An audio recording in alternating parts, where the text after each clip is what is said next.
allons recevoir le conseil de Dieu. Amen. Amen. Prêche l'évangile et ne te tais pas. Romains au chapitre 1er. Et nous allons lire le verset 16 ensemble. Car je n'ai point honte de l'évangile. Amen. C'est la puissance de Dieu pour le salut de quiconque croit, du juif premièrement, puis du grec. Alléluia. Amen.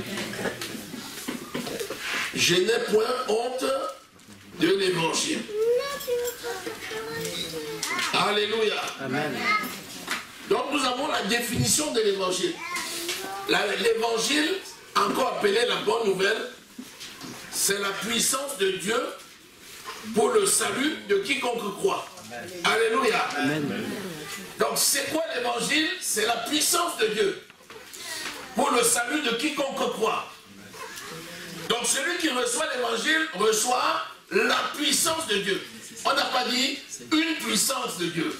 Il reçoit la puissance de Dieu. Amen, amen. L'évangile, c'est la puissance de Dieu. Quand nous disons puissance de Dieu, nous voyons Dieu le Saint-Esprit. Nous savons que l'évangile ne peut pas être révélé si ce n'est pas le Saint-Esprit. Parce que la mission du Saint-Esprit, c'est de convaincre le monde de péché, de justice et de jugement. Et la mission du Saint-Esprit, c'est de conduire les enfants de Dieu dans toute la vérité. Amen. Donc, l'évangile, c'est la puissance de Dieu. Alléluia. Amen. En d'autres termes, il nous a appelés des ténèbres à son admirable lumière afin que nous fassions connaître les vertus de Dieu. Amen. Donc, notre appel, c'est de faire connaître les vertus de Dieu. C'est de faire connaître la bonne nouvelle, c'est de faire connaître ce que Dieu a fait pour le monde, pour les hommes. Alléluia. Amen. Donc, il n'y a pas de mission plus grande que celle de faire connaître l'évangile. Amen. Donc, celui qui a reçu l'évangile, c'est celui qui a reçu la puissance de Dieu. Amen. Alléluia. Amen. Alléluia. Amen.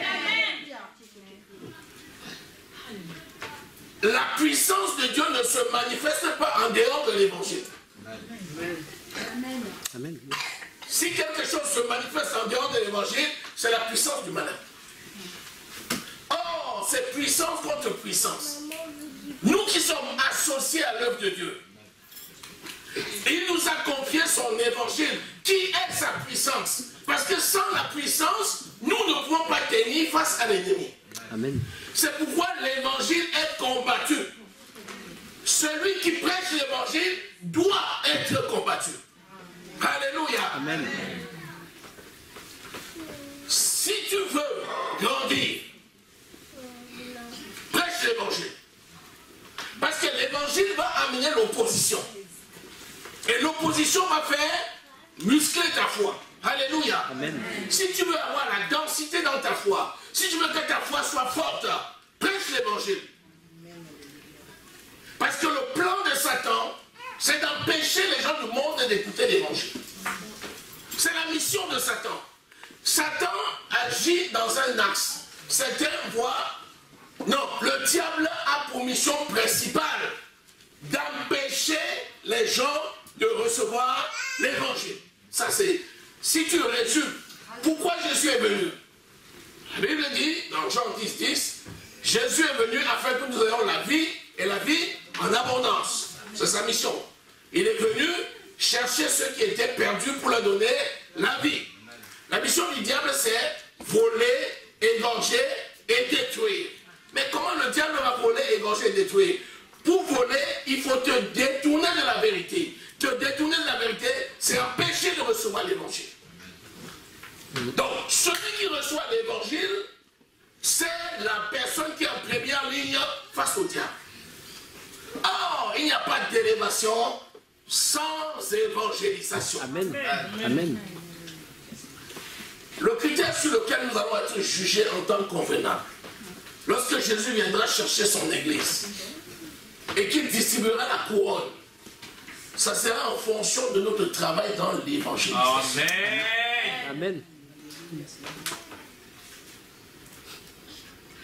Donc, sois conscient que tu as reçu l'évangile, c'est-à-dire la puissance de Dieu. Alléluia. Amen. La puissance de Dieu. Disons 2 Timothée 1, verset 8.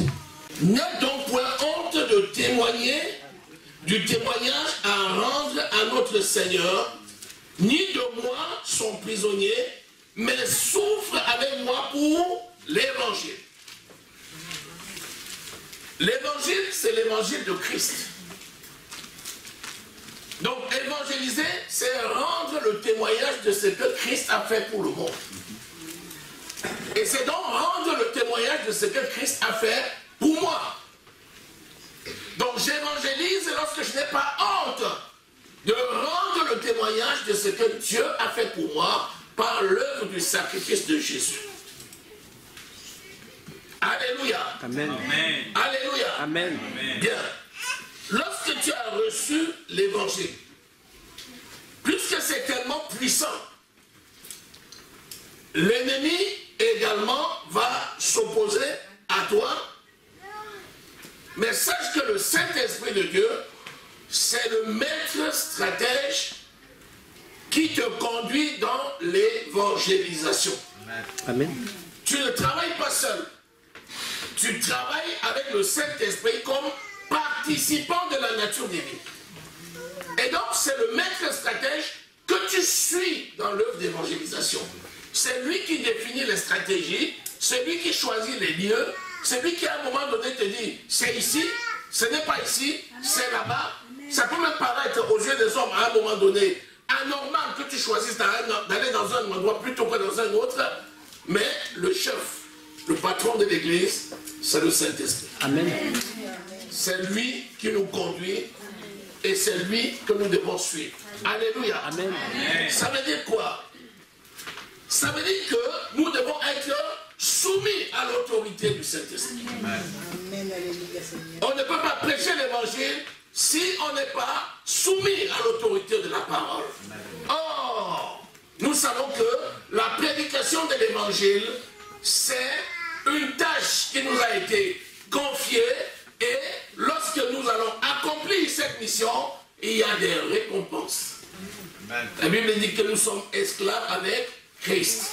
Normalement, quand tu travailles pour ton maître, tu n'attends pas un salaire. Mais s'il y a un domaine où on dit que l'ouvrier mérite son salaire, c'est bien dans l'œuvre d'évangélisation. C'est pour vous dire, quelle est la place de l'évangélisation pour Dieu? C'est tellement important. Alléluia. Béni soit le Seigneur. Amen. Donc, la honte n'a pas de place. Est-ce qu'on peut avoir honte de ce qui est puissant? Non. Et pourtant, si on veut vivre selon les principes du monde, la parole de Dieu semble être aujourd'hui dépassée. Il y a des gens qui s'étonnent de voir quelqu'un qui prêche l'évangile. Parce qu'il s'est dit, mais comment ça s'est dépassé? Comment peut-on sur un marché à prêcher l'évangile? Ça s'est dépassé. Alors certains gens disent, mais tu n'en as pas honte? Tu ferais mieux de faire quelque chose. Je vais vous dire une chose. Une fois, j'étais place de l'Arquebus et j'étais en train de prêcher. À côté de l'Arquebus. Et puis il y a une dame qui vient. J'étais en train de prêcher l'évangile à une personne. Et elle vient rester à côté de moi et me regarde. Je prêche et elle écoute bien ce que j'étais en train de dire à la personne. Après, j'amène la personne à accepter Jésus comme Seigneur et Sauveur dans la vie. Une vieille dame, hein, une dame d'un certain âge, elle devait avoir au moins 75 ans. Après, elle me dit, mais monsieur, elle dit, oui, madame, elle dit, mais qui vous paye? Elle dit, mais c'est Dieu qui me paye. Elle dit, Dieu vous paye. Mais vous feriez mieux d'aller travailler, monsieur. Elle était étonnée de voir un homme sur la place publique en train de prêcher. Pour elle, c'est du temps perdu. Il aurait mieux fait d'aller travailler. Nous avons besoin de travailleurs, pas des gens qui viennent tenir des propos insensés sur la place publique. Donc vous voyez, pour cette dame, elle avait compassion compassion de moi. Elle se disait, mais pauvre monsieur, vous feriez mieux d'aller travailler. Je lui ai dit, madame, c'est Dieu qui me paye. Elle me dit, comment Dieu vous paye? J'ai dit, parce que Dieu m'a donné un emploi. Vous avez un emploi? Il dit, oui, j'ai un emploi. Qu'est-ce que vous faites, monsieur? J'ai dit, je suis un docteur. Vous êtes un docteur? Mais vous feriez mieux d'aller soigner vos patients. Alléluia. Amen. Donc pour le monde, la prédication de l'évangile, c'est une folie. Amen. Amen. Mais pour nous, c'est la puissance de Dieu. Alléluia. Alléluia. Amen. Vous savez, il y a beaucoup d'enfants de Dieu. J'ai dit, il y a beaucoup d'enfants de Dieu qui ne sont pas connus comme tels. Pour la simple raison qu'ils n'ont pas osé se présenter comme enfants de Dieu. De peur qu'ils ne soient jugés sur le plan social. Et donc, écartés. Vous imaginez dans l'entreprise, si on sait que vous êtes un enfant de Dieu, tout de suite on se dit, oh, ils vont me mettre à côté. Non, non, je préfère, ma foi, c'est une histoire de mon cœur. C'est Dieu, c'est le cœur à cœur. Dieu connaît ma foi. Je n'ai pas besoin de dire ça à quelqu'un. C'est Dieu qui regarde au cœur et ne regarde pas l'apparence. Il t'a trompé. Comment les gens croiront-ils si ils n'entendent pas? Comment les gens entendront-ils si personne ne prêche? Comment les gens prêcheront-ils si personne ne les envoie? Qu'ils sont beaux les pieds de ceux qui annoncent l'évangile de paix. Amen. Donc l'évangile, c'est l'évangile de paix. Amen. Si nous voulons que la nation soit en paix, apprenons à prêcher l'évangile. Amen. Alléluia. Amen. Béni soit le Seigneur. Amen. Amen. Amen. Amen. Amen. Amen. Maintenant, il faut que tu saches en qui tu as cru. Parce que la peur de ce que l'on va dire fait que beaucoup de personnes cessent de prêcher l'évangile ou ne prêchent pas assez ou ne prêchent pas du tout. Ne sois pas de leur nom. Sache en qui tu as cru. Alléluia. Amen. Nous avons cru en Jésus. C'est lui-même qui nous a donné la mission. Et c'est lui aussi qui nous donne la provision. La première provision qu'il nous a donnée, nous sommes le temple du Saint-Esprit. C'est pour ça qu'il dit, va et prêche. Ne te tais pas et personne ne mettra la main sur toi. Alléluia. Amen. Parce que la peur que l'on mette la main sur toi d'une manière ou d'une autre, c'est cette peur-là qui empêche de prêcher. Il dit, personne ne mettra la main sur toi. Donc je prêche parce que je sais en qui j'ai cru. Celui en qui j'ai cru est fidèle. Il me garde dans le creux de sa main et personne ne me ravira. Amen. Dans quelque domaine que ce soit. Alors c'est lui le chef en qui j'ai cru. C'est lui qui veille sur moi. C'est lui qui me conduit. Et c'est son esprit qui me conduit dans la mission d'évangélisation. Par conséquent, personne ne mettra la main sur moi. Alléluia. Amen. Et cette assurance que la prédication de l'évangile, c'est une sécurité, c'est une protection, c'est une arme spirituelle. Alléluia. Amen. Éphésiens au chapitre 6, quand vous lisez le verset 15, il vous dit que l'évangile, c'est le verset 15, c'est une arme spirituelle. Le zèle que donne l'évangile de paix, c'est une arme qui te permet de te défendre. Je vais te dire comment. Lorsque tu arrives quelque part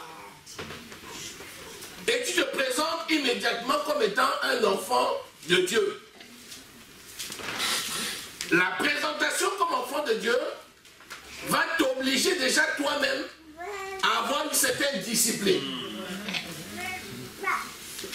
Et c'est là où l'évangile pour toi, c'est une aide redoutable, c'est une arme défensive qui te permet, toi, de ne pas recevoir les balles de l'ennemi. Parce que quand tu te présentes comme enfant de Dieu, en même temps tu leur dis ce que Christ a fait pour toi. Tu leur dis ce que Dieu a fait pour toi. Ça prend quoi? 30 secondes, 1 minute, parfois même pas. Mais au moins tu as planté le décor. Amen. Ils savent qui tu es. Moi, j'ai une activité professionnelle multisite. Donc, je travaille avec plusieurs établissements, 4 établissements. Mais la première chose que les gens savent, c'est d'abord que je suis un pasteur. Quand j'arrive, je me présente d'emblée. Je leur dis, moi, je suis pasteur. J'ai une activité associative culturelle et donc je m'occupe d'une église. Comme ça, je plante en même temps le décor. Ce qui fait que ça va m'aider. D'abord, je vais montrer que le pasteur, c'est celui qui marche selon les règles. Et chaque fois qu'une situation se présente devant moi, je me rappellerai toujours que je me suis présenté comme tel. Et que par conséquent, je dois être un modèle. Si tu continues à te présenter là où tu arrives comme étant un enfant de Dieu, tu leur diras aussi ce que Christ a fait pour toi. Et c'est pour ça qu'il dit, n'aie pas honte de rendre le témoignage de Christ. Amen. De dire aux gens ce que Christ a fait pour toi. Alléluia. Amen. Tu leur dis, et cela va te protéger. Ça va te protéger parce que ça va t'amener à une certaine discipline. Vous savez, si tu n'es pas au contact de la parole, tu ne peux pas marcher selon la parole. La nature a horreur du vide. Amen. Plus tu t'éloignes de la source de la parole, plus tu vis comme le monde. C'est inéluctable. Plus tu caches ta nature d'enfant de Dieu, plus tu vas faire plaisir aux gens qui sont autour de toi.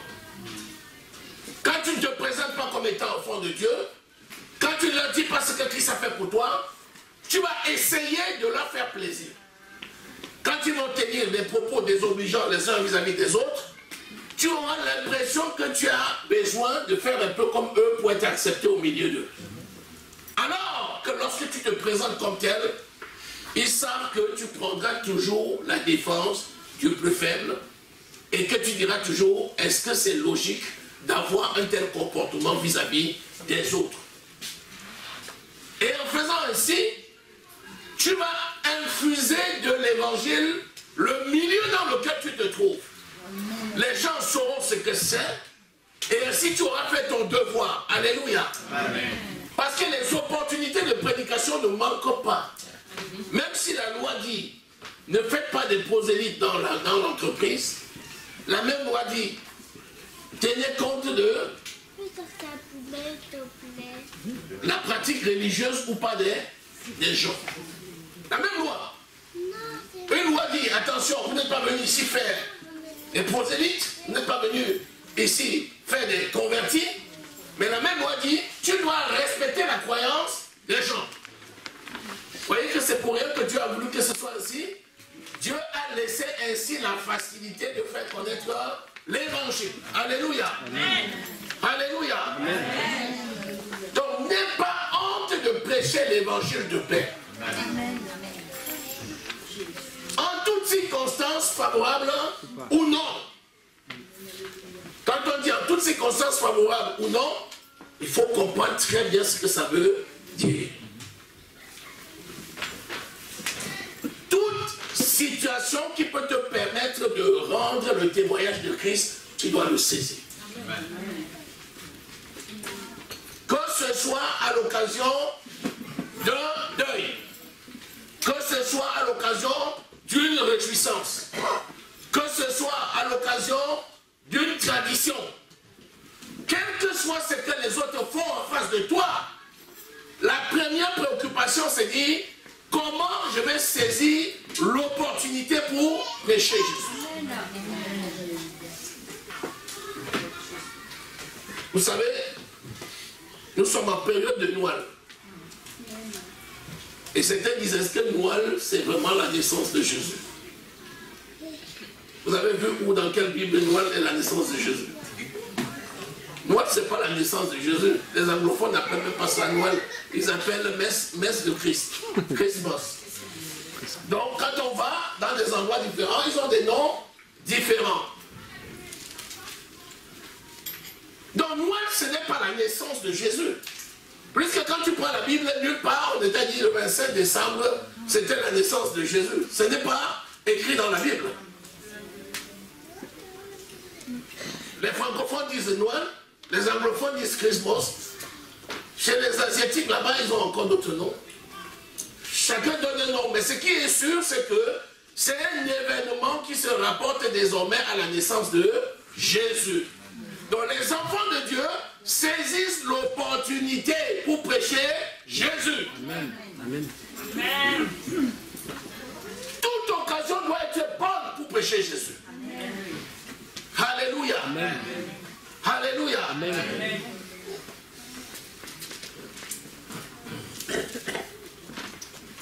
Quand tu passes une journée entière sans prêcher l'évangile, est-ce que pendant la journée, tu n'as rencontré aucune nouvelle personne? C'est la question. Est-ce que les opportunités ont manqué? Non. En général, non. Il y a toujours les opportunités. Parfois, tu n'as même rien dit, c'est quelqu'un qui vient te poser la question. Comment je peux faire pour m'en sortir devant telle situation? Tu dis, voici ce que moi je fais, j'ai mis ma confiance en Jésus. Amen. Tu as prêché là. Amen. Et comment? Parce qu'il est mort à la croix pour moi. Mis au tombeau, troisième jour, Dieu le Père l'a ressuscité des morts. Et aujourd'hui, il est vivant. C'est sur lui que je m'appuie. Et avec lui, j'ai l'assurance que jamais il ne m'abandonnera. Je viens de prêcher l'évangile. Alléluia. Amen. Alléluia. L'évangile, c'est une arme défensive. Ça nous protège contre les flèches de l'ennemi. Alléluia. Amen. La meilleure façon pour toi de te préserver des flèches de l'ennemi, c'est de prêcher l'évangile. De te protéger des mauvaises pensées, c'est de prêcher l'évangile. Alléluia. Amen. Béni soit le Seigneur. Amen. Amen. Amen. Amen. Le Saint-Esprit nous conduit et nous parle. Par une conviction forte, parfois par une vision, mais il parle. Par un songe, mais il parle. Le Saint-Esprit n'est pas muet. Le Saint-Esprit nous parle à chaque instant. Et si nous sommes dans les bonnes dispositions, nous apprenons à comprendre les voies du Saint-Esprit à tout moment. Le Saint-Esprit ne se tait pas. Par conséquent, nous aussi, nous ne devons pas nous taire. Amen. Amen. Lorsque tu arrives quelque part, tu vois quelqu'un et puis tu dis, je peux lui prêcher l'évangile. C'est venu d'où? C'est le Saint-Esprit qui te dit, va vers lui. Le simple fait de dire, ah, je peux lui prêcher l'évangile, c'est déjà l'Esprit qui t'a dit, va vers lui. Vous connaissez Philippe, l'eunuque éthiopien, sur la route de Damas. L'Esprit dit à Philippe, avance vers le char. L'eunuque éthiopien était dans son char. Et l'Esprit a dit à Philippe, avance vers le char. Il commence par dire, est-ce que c'est vraiment le moment? Est-ce que c'est vraiment le moment? Est-ce que c'est vraiment la volonté de Dieu? Tu veux que qui te parle? Tu es le cap du Saint-Esprit. Amen. Alléluia. Amen. Quand c'est comme ça, tu saisis l'opportunité et tu t'exécutes. Alléluia. Amen. Il dit, est-ce que tu écoutes ce que tu lis? Il dit, comment pourrais-je comprendre si personne ne m'explique? Et il est monté dans le char et il a expliqué, c'était Ésaïe qui parlait de la brebis muette qu'on a traînée à la boucherie et qui parlait ainsi du sacrifice de Jésus. Et partant de là, il lui a prêché la bonne nouvelle et derrière, il a baptisé. Alléluia. Amen. Prêche l'évangile. C'est la puissance de Dieu. La puissance est donnée pour être exercée. Alléluia. Prêche l'évangile. Prêche l'évangile. L'Esprit va te parler. Parfois c'est dans les songes. Parfois c'est des visions. Où le Seigneur te montre clairement un endroit et tu te vois là-bas en train de prêcher. Qu'est-ce que tu fais? Va prêcher là-bas. Les miracles vont se produire. Alléluia. Amen. Béni soit le Seigneur. Amen. Il y a beaucoup de personnes qui ont manqué à des opportunités. Alors que l'Esprit de Dieu leur a parlé. L'Esprit de Dieu a préparé le terrain.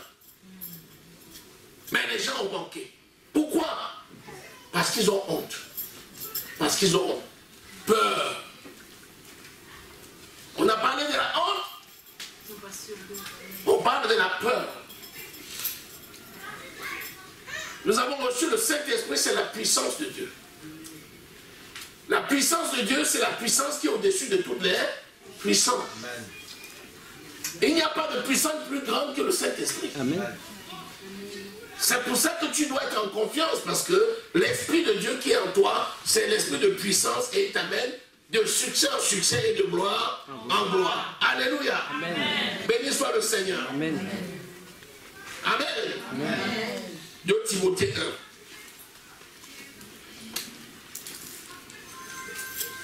1. Alléluia. Amen. Versets 11 et 12. C'est pour cet évangile que j'ai été établi, prédicateur et apôtre, chargé d'instruire les païens, et c'est à cause de cela que je souffre ces choses. Mais je n'ai point honte, car je sais qui j'ai cru, et je suis persuadé qu'il a la puissance de garder mon dépôt jusqu'à ce jour-là. Il a la puissance de garder ton dépôt. C'est lui qui te préserve, c'est l'Éternel. C'est l'Esprit de Dieu qui est la vie. Et Dieu qui t'a envoyé va te protéger et te garder. Alléluia. Amen. Il va te garder. Il va te garder. Ne dis pas, oh, les gens qui prêchent l'évangile, leur vie est trop dure. Ils souffrent trop. On les embête, on les... Non, si c'est ça, il vaut mieux que je... Non, c'est une grâce. Alléluia. Amen. Alléluia. Amen. Alléluia. Amen. Donc c'est le Seigneur lui-même qui va te protéger. Amen. À aucun moment donné, ça viendra de tes propres forces. Par conséquent, tu es un instrument qui sert à sa gloire. En tant qu'instrument, laisse-toi utiliser par le Seigneur. Tu es un vase d'honneur, laisse que le potier. Amen. Alléluia. Tu utilises à sa convenance. Alléluia. Amen. Plus tu es malléable et tu te laisses faire, plus le potier va t'utiliser pour faire des choses extraordinaires. Amen. Celui qui a l'habitude de prêcher à une personne, vous voyez, plus le temps passe, plus il prêche à 2, puis à 3, puis à 4, puis à 5. Après, la prédication devient un style de vie. Quand tu rencontres quelqu'un, tu te poses la question, mais est-ce qu'il a écouté l'évangile? Est-ce que j'ai eu l'opportunité de lui dire que Jésus l'aime, que Dieu l'aime? Quand tu n'as pas dit, tu es mal. Tu trouves le moyen de le rattraper pour le lui dire. Amen. Sois béni. Amen. Est-ce que tu bénis tous ceux que tu rencontres? Amen. Est-ce que tu as l'habitude de bénir même les païens? Amen. Amen. Tu n'as jamais dit à quelqu'un sois béni et il s'étonne. Tu dis sois béni. Ah ben d'accord. Tu lui dis mais pourquoi vous faites d'accord? Vous ne croyez pas? Oh. Et puis là tu en profites, tu prêches l'évangile. Alléluia. Amen. Béni soit le Seigneur. Amen. Donc la prédication de l'évangile nous protège. Celui qui ne prêche pas l'évangile est vulnérable.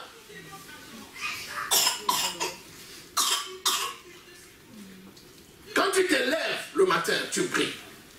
Tu ne manques pas de demander au Seigneur de préparer les terrains. Nous en avons l'habitude. De préparer les cœurs, de préparer les chemins. Quand tu dis au Seigneur, oui, tu prépares mon chemin, tu penses que le Seigneur manque à ce devoir? Il ne manque jamais à ce devoir.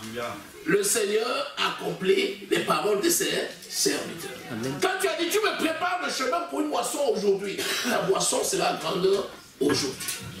N'oublie pas ce que tu as dit. Parce qu'il en est ainsi, la parole de Dieu c'est oui et amen. Amen. Alléluia. Amen. Alléluia. Amen. La prédication de l'évangile, c'est notre appel. C'est notre mission. Si tu ne prêches pas l'évangile, je sais pas ce que tu vas dire à Jésus. Parce que c'est sur ça que nous serons jugés. La plupart nous disent, bon voilà, il y a la communion fraternelle, il y a tout ça. Bien sûr qu'il y a tout ça.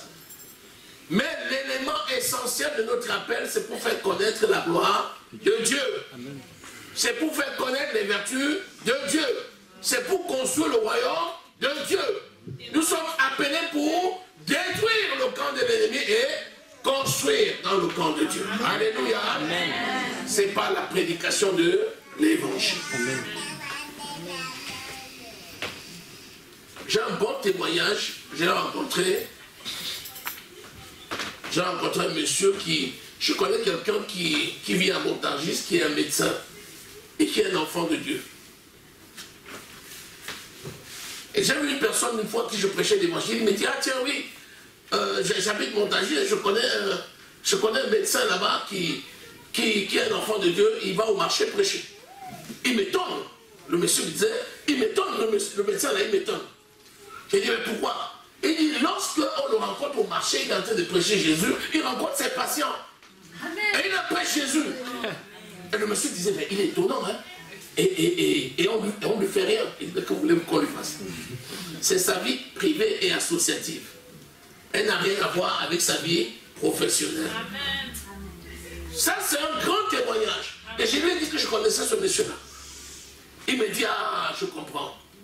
Non, il faut qu'on rende de tels témoignages de toi. Disons Amen. Amen. N'aie pas honte de l'évangile. Il dit, celui qui aura honte de moi, j'aurai aussi honte de lui. Si tu as honte de Jésus, Jésus aura aussi honte de toi. Alléluia. Amen. Vous savez que Hébreux 5, 25 nous dit, Jésus est assis à la droite de Dieu le Père. Et il peut parfaitement sauver tous ceux qui s'approchent de Dieu par lui, étant toujours vivant pour intercéder en leur faveur. Donc c'est le travail de Jésus. Jésus ne nous a jamais abandonnés et il travaille avec ses serviteurs. Mais il nous a aussi confié une mission. Allez prêcher l'évangile. Si tu as honte, n'attends pas de Jésus qui continue à plaider aussi ta cause. Amen. Lui ne dort pas. Il fait le travail. Toi aussi comme partenaire, tu ne dors pas. Tu fais le travail. Alléluia. Amen. Alléluia. Amen. Toi et moi, nous prions. Et tous les jours, nous prions au nom de Jésus. Pourquoi? Parce que c'est en ce nom-là que nous obtenons toutes choses. Or, l'évangile, c'est aller dire au monde ce qu'il a fait. Amen. Si tu as honte de lui, lui aussi a honte de toi. Donc, prêche l'évangile. Alléluia. Souviens-toi que Jésus t'a envoyé et il travaille avec toi. Amen. Et que jamais il ne t'abandonnera. Alléluia. Amen. Alléluia. Amen. Alléluia. Amen. Il ne t'abandonnera jamais. Amen. Vous savez, lorsque nous avons des exemples dans la parole de Dieu comme Silas, comme Paul, nous voyons comment il était un homme important dans la société et comment il a prêché l'évangile. Il n'en avait point honte. Tout ce qui a été écrit d'avance a été pour nous instruire. Alléluia. Amen. Alléluia. Amen. Nous allons lire Actes 16. On va lire versets 16 à 32 et on va s'arrêter. Nous allions au lieu de prière. Ça, c'était Paul et Silas. Une servante qui avait un esprit de python et qui, en devinant, procurait un grand profit à ses maîtres, vint au-devant de nous et se mit à nous suivre. Paul, nous et nous. Elle criait, ces hommes sont des serviteurs de Dieu, très haut, et il vous annonce la voie du salut. La personne qui disait une belle phrase comme ça, c'est quelqu'un qui était possédé par un esprit méchant, mais qui rendait un si grand témoignage. Elle fit cela pendant plusieurs jours.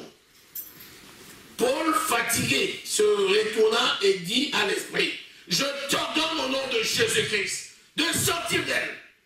Et il sortit à l'heure même.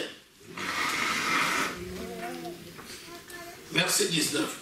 Les maîtres de la servante, voyant disparaître l'espoir de leur gain, se saisirent de Paul et de Silas et les traînèrent sur la place publique devant les magistrats. Ils les présentèrent au prêteur en disant, ces hommes troublent la ville. Ces hommes troublent la ville. Ils étaient deux. Ils étaient deux. mais parce qu'il y avait la puissance dans leur parole d'évangile. À deux, ils ont réussi à déposséder les gens, les sorciers de la ville, de cette femme qui faisait de la divination et qui leur procurait des cœurs. En une parole, la femme était délivrée. Les gens étaient dépossédés de leurs moyens qui leur permettaient de se faire de l'argent. Et ils se sont tournés contre Paul et Silas et ils ont dit, ces deux hommes troublent la ville. Si tu as vu, ils ont troublé qui? La réalité, c'est qu'ils n'ont troublé personne. Mais spirituellement, comme la parole, c'est une puissance, la Bible dit, le Seigneur travaille avec ses serviteurs et confirme la parole par les miracles qui l'accompagnent. Chaque fois que tu prêches l'évangile, les miracles vont venir. Et le miracle, c'est quoi? Là, la femme venait d'être délivrée d'un esprit de divination. Aux yeux du monde, ça ne ressemblait à rien. Mais c'est un grand miracle qui venait de se produire. Quand tu prêches l'évangile, il y a plein de miracles qui se produisent. Parfois, tes yeux même ne voient pas. Mais si tu n'as pas la connaissance de ce que c'est que l'évangile et de ce que ça produit, tu ne vas même pas contempler la gloire de Dieu manifestée par tes mains. Mais chaque parole d'évangile que tu libères, c'est une délivrance sans fin. Disons Amen. Amen. Quand tu prêches l'évangile dans une famille, et tu gagnes une personne dans la famille, est-ce que tu sais que tu viens de gagner toute la famille? Amen. Amen. Tu viens de gagner toute la famille parce que tu as fait luire la lumière dans les ténèbres. La personne que tu as gagnée dans cette famille, c'est la lumière qui luit au milieu des ténèbres. Et à partir de là, la vie de cette famille ne sera plus la même. Amen. Amen. Parce que de toutes les façons, la lumière est là. On ne peut pas être dans la lumière et vivre comme dans les ténèbres. Que l'on veuille ou pas, ils vont voir la réalité de la parole de Dieu. Alléluia. Amen. Béni soit le Seigneur. Amen. Alléluia. Il dit au verset 20, ces hommes troublent la ville. Ce sont des Juifs qui annoncent des coutumes qui ne nous est pas permis de recevoir, ni de suivre, nous qui sommes romains. Vous voyez, on parle ainsi des Juifs. Hein? Ils se réclament romains quand ça les arrange. Alléluia. Juste parce qu'ils veulent leur nuire. La foule se souleva contre eux et les prêteurs, ayant fait arracher leurs vêtements, ordonnèrent qu'on les bâtît de verges. Après qu'on les eut chargés de coups, ils les jetèrent en prison en recommandant aux geôliers de les garder sûrement. Le geôlier ayant reçu cet ordre, les jeta dans la prison intérieure et mit des ceps à leurs pieds. Mais vers le milieu de la nuit, Paul et Silas priaient et chantaient des louanges de Dieu et les prisonniers les entendaient. On vient de dire qu'on les a chargés de coups. On vient de dire qu'on les a battus. On les a déshabillés, on les a battus et on les a jetés en prison. À ton avis, d'où leur vient la force de chanter et de prier alors qu'ils ont été déshabillés, battus, jetés en prison et enchaînés? C'est l'œuvre de l'Esprit de Dieu. C'est le Saint-Esprit de Dieu qui produit ce miracle dans ta vie. Alléluia. Quand tu es consacré à l'œuvre d'évangile, l'Esprit de l'Éternel, mon Dieu, prend soin de toi. Amen. Alléluia. Tu vas supporter et endurer des situations que le commun des mortels ne peut pas supporter. Amen. Béni soit le Seigneur. Amen. Le verset 28, le verset 26. Tout à coup, il se fit un grand tremblement de terre, en sorte que les fondements de la prison furent ébranlés. Au même instant, toutes les portes s'ouvrirent, et les liens de tous les prisonniers furent rompus. On n'a pas dit les liens de Paul et Silas. Les liens de tous les dans une situation, tu deviens une bénédiction pour les autres. Amen. Il fallait que toute la prison comprenne qui est Paul et Silas et quel est le message qu'ils apportent. C'est pourquoi par leur présence dans la prison, toute la prison a été délivrée. Et la puissance du Saint-Esprit s'est manifestée. C'est pour ça que les chaînes sont tombées. Amen. Lorsque tu reçois l'évangile, tu brises les chaînes qui te maintenaient captif des malins. Et lorsque tu donnes l'évangile aux autres, tu brises également les chaînes qui les maintenaient captifs. Amen. Alléluia. Donc l'évangile, c'est la puissance de Dieu qui libère, qui délivre. Alléluia. La meilleure façon de délivrer un peuple, c'est de leur prêcher l'évangile. Si tu arrives dans ton village, tu vois ton village dans une condition terrible. Si tu veux affranchir ton village, prêche l'évangile. C'est la plus belle chose que tu puisses leur donner. Si tu leur donnes l'évangile, ils vont t'observer pour voir si tu vis selon ce que tu as dit. Et quand tu vivras selon ce que tu as dit, ils vont s'identifier à toi. Amen. Et de fil à aiguille, la lumière qui luit sur toi va couvrir l'ensemble de ton village. Disons Amen. Amen, amen. La prison a été délivrée. Amen. Parce que Paul et Silas y étaient. Les gens étaient étonnés qu'on les ait roués de coups, jetés en prison. Mais malgré tout, ils ont chanté, ils ont prié au milieu des prisonniers. Toi aussi, c'est exactement pareil. Toi qui reconnais Jésus comme Seigneur et Sauveur, tu verras que même les gens te frapperont. Tu n'auras pas mal au nom de Jésus. Amen. Amen. Les gens seront étonnés parce que tu prêches l'évangile. Alléluia. Oh, Shekeremas Kantamandelibo Samnama. Alléluia. Le verset 27. Le geôlier se réveilla et lorsqu'il vit les portes de la prison ouvertes, il tira son épée et allait se tuer, pensant que les prisonniers s'étaient enfuis. Mais Paul cria d'une voix forte, ne te fais point de mal, nous sommes tous ici. Alors le geôlier, ayant demandé de la lumière, entra précipitamment et se jeta tout tremblant aux pieds de Paul et Silas. Il les fit sortir et dit, Seigneur, avec S, Paul et Silas, que faut-il que je fasse pour être sauvé? Paul et Silas répondaient, crois au Seigneur Jésus et tu seras sauvé, toi et ta famille. Amen. Est-ce que tu peux croire à cette parole? Amen. Amen. Amen. Crois au Seigneur Jésus et tu seras sauvé, toi et ta famille. Il avait dit, est-ce qu'il avait dit, qu'est-ce qu'il faut que ma famille fasse pour être sauvée? Il a dit, qu'est-ce qu'il faut que je fasse pour être sauvé? On dit, non seulement toi tu seras sauvé, mais toute ta famille sera sauvée. Crois à cette parole. Amen. Et tu vas remarquer, quand tu as cru et tu marches selon la parole, tu vas voir les membres de la famille vont venir les uns après les autres. Un sera touché, puis un deuxième, puis un troisième, puis un quatrième. À un moment donné, ce n'est même plus toi qui parleras. Les gens vont dire maintenant ils font comme lui. Il y aura une situation, des membres de la famille vont se lever, on dit non, tu ne parles pas comme ça, Jésus est quand même. Quoi, toi aussi tu parles comme ça? Toi aussi? Amen. Toi aussi? Alléluia. Amen. Crois que toi qui as reçu le Seigneur, ta famille est sauvée avec toi. Amen. Ne regarde pas à ce qu'ils font. Ne regarde pas au mal qu'ils font.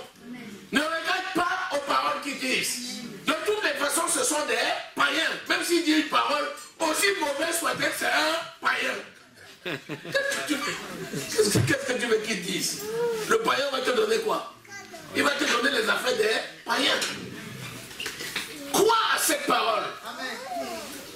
Donc la prédication de l'évangile, c'est une délivrance pour toute ta famille, disons Amen. Amen. Amen, amen, amen, amen. Crois à cette parole. Ne regarde pas ta famille en disant c'est des païens. c'est bien fait pour eux. Tous les malins qu'il y a dans la famille, là, c'est eux. Je dis de quoi Jésus ne veut même pas. D'ailleurs, c'est tant pis pour vous. Non. Chaque fois que tu vois une situation, tu dis, Seigneur, je crois au Seigneur Jésus et je suis sauvé, moi et ma famille. Amen. Alléluia. Amen. L'évangile, c'est la puissance de Dieu pour le salut de quiconque croit. Ça commence dans ta maison, avant d'aller jusqu'aux extrémités de la terre. Alléluia. Ta Jérusalem, c'est ton cœur. Après ça, c'est dans ta propre maison. Puis c'est les autres, et ainsi de suite. De façon centripète, ça part de toi et ça va jusqu'aux extrémités de la terre. Alléluia. Amen. Crois à cette parole. Crois à cette parole. Crois à cette parole. Amen. Crois à cette parole. C'est pour ça que prie pour ta famille jour et nuit. Qu'il ne se passe pas un jour sans que tu ne pries pour ta famille. Qu'importe ce qu'on dit, qu'importe ce qu'ils font, prie pour eux. Alléluia. Elle dit, ayez un comportement tel que ceux qui vous calomnient puissent glorifier le Seigneur le jour où il est visité. Béni soit le Seigneur. Alléluia. Amen. Acclame le Seigneur.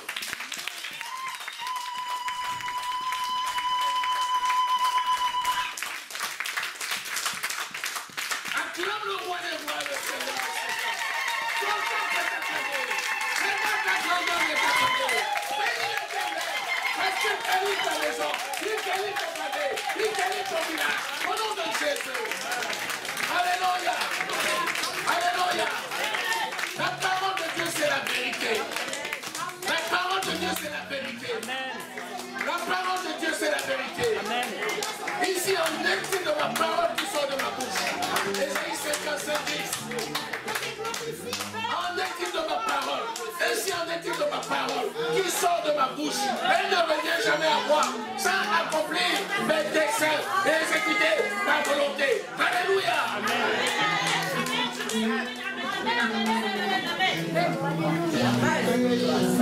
Tu as une bénédiction pour ta maison. Tu as une bénédiction pour ta famille. Tu as une bénédiction pour ton village. Tu as une bénédiction pour ta cité. Dans le nom de Jésus.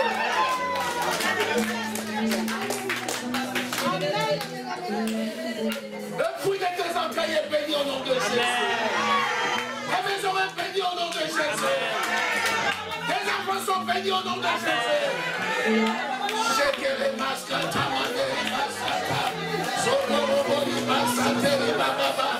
oui, il a détesté dans le nom de Jésus. Il a détesté dans le nom de Jésus. Il a détesté dans le nom de Jésus. Alléluia. Alléluia. Amen. Alléluia. Amen.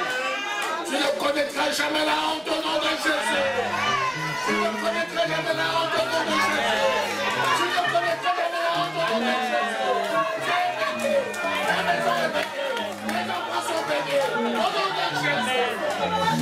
Shekere masaka mandele masate. Rakamande. Rakamande. Rakamande. Au nom de Jésus.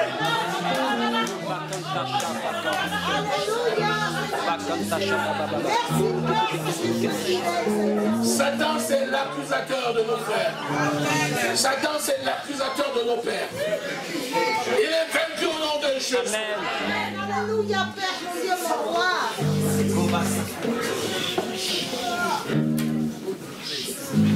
Ta bouche, c'est la bouche de Dieu. Quand tu vois un membre de ta famille dans un coma, ne regarde pas aux autres membres de la famille. Regarde toi-même et dis, je suis le temple du Saint-Esprit. Au nom de Jésus, lève-toi. Il va se lever.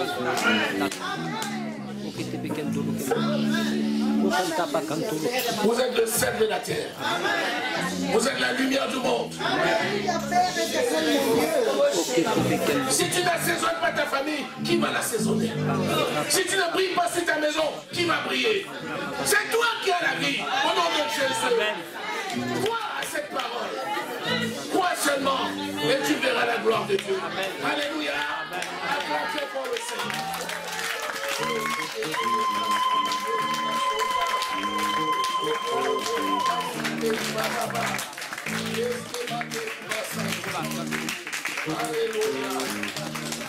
Amen. Amen. Merci pour ta parole, Seigneur. Merci pour ta parole de vie que tu donnes à tes enfants.